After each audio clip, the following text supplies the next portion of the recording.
President Lincoln needed a victory before he could emancipate the slaves and keep Europe out of the war quickly. Europe liked the cheap agricultural goods that were coming out of the South: tobacco, sorghum, cotton. And England had wavered who they were going to support. Queen Victoria in 1853 had received a copy of Uncle Tom's Cabin from Harriet Beecher Stowe, which was written about 15 miles that way in Litchfield, Connecticut. She was against supporting the South. Up until then, the Civil War had been about states' rights. Lincoln had his victory at Antietam. 22,726 Americans died on September 17th, 1862. 5 days later, they began to draft the Emancipation Proclamation, which turned the Civil War, into a war about slavery and not states' rights. Therefore, Europe could not take the side of the South.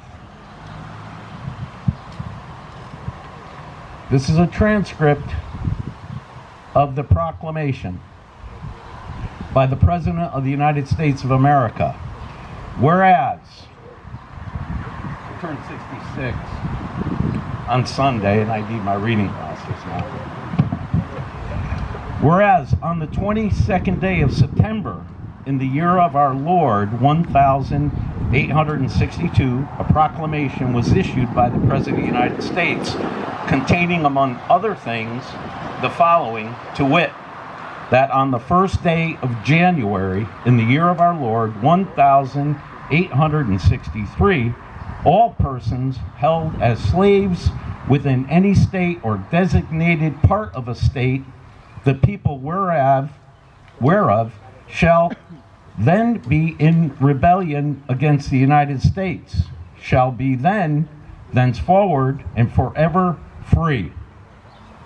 And the executive government of the United States, including the military and naval authority thereof, will recognize and maintain the freedom of such persons, and who will do no act or acts to repress such persons or any of them in any efforts that may make for their actual freedom. The executive will, on the first day of January, aforesaid by proclamation, designate the states and parts of states, if any, in which the people thereof, respectively, shall then be in rebellion against the United States. And the fact that any state or the people thereof shall that day, in good faith, represented in the Congress of the United States by members chosen thereto at elections wherein a majority of the qualified voters of such states shall have participated, shall, in the absence of strong countervailing testimony, be deemed conclusive evidence that such state and the people thereof are not then in rebellion of the United States.